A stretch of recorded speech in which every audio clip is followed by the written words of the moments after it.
बहुत शुक्रिया जौहर साहब प्रोग्राम में वक्त देने के लिए। आपके ख्याल में अमेरिका और इसराइल की जानिब से इस जंग का असल मकसद क्या था? क्योंकि रजीम चेंज का एजेंडा जो बातें की जा रही थी वो तो अब कहीं नज़र नहीं आ रहा, वो तो नाकामी की सूरत में हम देख रहे हैं। अमेरिका की पॉलिसी में बार बार तब्दीलियाँ किस किस्म की कमज़ोरी और हिकमत अमली को ज़ाहिर करती हैं? जी, जो उनके ऑब्जेक्टिव थे देखें, वो तो एक तो ऑब्जेक्टिव ज़ाहिर स्ट्रेटेजिक ऑब्जेक्टिव था रजीम चेंज।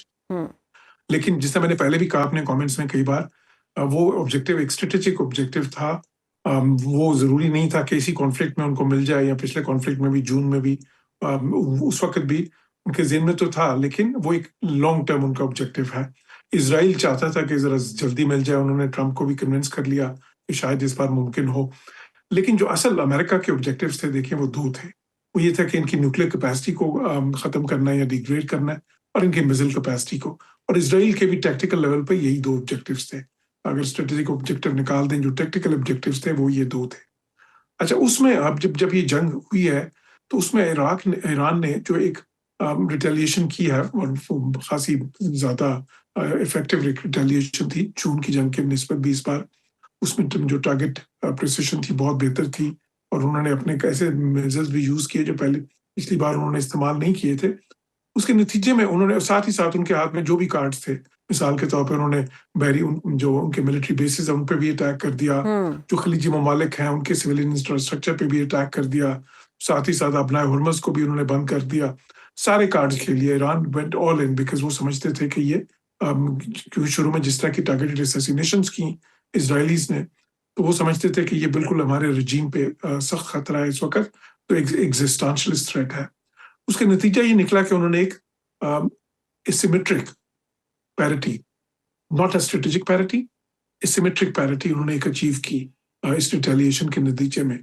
लेकिन अब उसमें मसला ये था कि देखें, जिस तरह से ये लेटर ऑफ एस्केलेशन ऊपर जा रहा था, उसमें अगर ये ज्यादा जाता, इससे भी ऊपर जाता, तो प्रेसिडेंट ट्रंप, जो कि मैं समझता था कि वो नहीं चाहते थे इतनी लंबी जंग हो, ये उनके इंटरेस्ट में भी नहीं था, एक गैर मकबूल जंग है अमेरिका में, लेकिन फिर वो फंस जाते हैं। फिर उनके पास कोई चॉइस ही ना होती इसके अलावा कि फिर वो मैसिव जो है ना, अपनी जो मिलिट्री माइट है, वो उसके बाद फिर ये वो असल में ब्लो अप करना शुरू कर देते चीजों को ईरान में, क्योंकि जाहिर है फेस सेविंग तो उनको भी चाहिए, और वो भी एक विक्ट्री लेके जाना चाहते हैं जहां पे भी जाएं, जिस जंग में भी।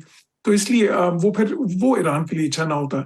इसलिए मैं पहले काफी दिन से ये कह रहा था कि देखें कि जंग अगर 20-25 दिन से ज्यादा जाती है लंबी, तो और आज 23वां दिन है, तो उसमें फिर वो सिचुएशन आ जाएगी कि जिसमें ईरान बहुत ही ज्यादा, क्योंकि ऑलरेडी भी वो हाई रिस्क स्ट्रेटेजी खेल रहे हैं, उसमें फिर उनके लिए जो कॉस्ट है बहुत ही ज्यादा हो जाएगा, मैसिव हो जाएगा। देखिए, अमेरिका $15-20 बिलियन उन्होंने खर्च किए हैं, अभी में भी 25 कर दिए हैं। उन्होंने $200 बिलियन की और मंजूरी ले ली है। उनके लिए पैसा कोई प्रॉब्लम नहीं है, रिसोर्सेज की कमी नहीं है। जो कॉस्ट है, इंटरनेशनल कॉस्ट जो इस वक्त हो रहा है, तेल की कीमतें बढ़ी हैं, अमेरिका को उसका भी पर्सन, उनका तो तेल अपना है, उनका गैस भी अपनी है, असर उन पर पड़ता है। उधर भी $3 से $4 गैलन पे चला गया, लेकिन वो इतना मैसिव असर नहीं है कि उसकी वजह से वो जो है बिल्कुल ही सारा को छोड़ दे। बाकी इस मुल्क के जो खिते के मुल्क हैं, खलीजी ममालिक हैं, उनको असर ज्यादा पड़ता है।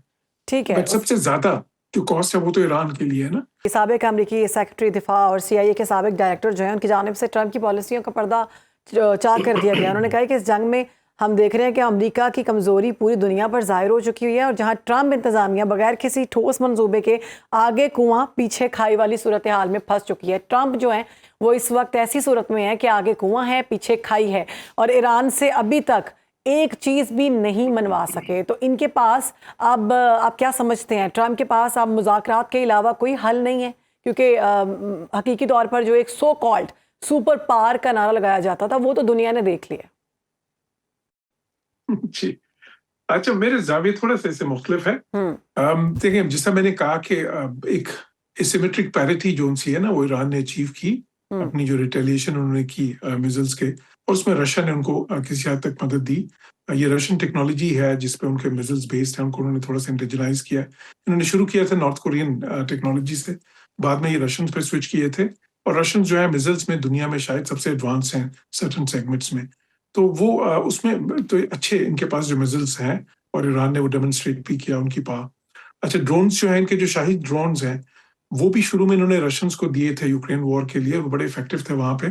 फिर रशियंस ने उनको फर्दर इम्प्रूव किया पहले से ज्यादा, और उसके बाद फिर ईरान ने वो वाली टेक्नोलॉजी भी सिमुलेट की, जो रशियंस ने उसमें इम्प्रूवमेंट्स की थी। लेकिन देखें, ड्रोन्स का जब जंग चलती है आगे तो उसका तोड़ निकलना शुरू हो जाता है। अब ये जो ड्रोन्स हैं, ये बिल्कुल सही कहा कि जी वो शुरू में तो जो ड्रोन है 25,000 के ड्रोन के लिए आपको $4 मिलियन का इंटरसेप्टर तबाह करना पड़ा। लेकिन अब उन्होंने क्या किया, उन्होंने 20,000 यूक्रेन से ले लिए हैं। एक वो होते हैं ड्रोन इंटरसेप्टर्स, होते हैं बिल्कुल छोटे, जो $2-2,500 कॉस्ट करता है, और वो बहुत इफेक्टिव है, वो ड्रोन्स को तबाह कर देता है, ठीक है। बड़े ड्रोन्स को जो ईरान यूज कर रहा है, शाहिद। और यही ड्रोन्स जो है ना, क्योंकि यूक्रेनियंस इसी ड्रोन्स के खिलाफ उन्होंने वो टेक्नोलॉजी इवॉल्व की है, तो अब ये उनके खासी हद तक अगले आने वाले दिनों में ये वो ड्रोन्स वाला जो एज था वो खत्म हो जाना था। मिसाइल्स भी ईरान ने बहुत इफेक्टिवली यूज किए हैं, लेकिन ठीक है। देखिए उसकी भी लिमिट है, क्योंकि अब वो इसको बहुत ज्यादा लंबा सस्टेन नहीं कर सकते ये मिसाइल्स को भी।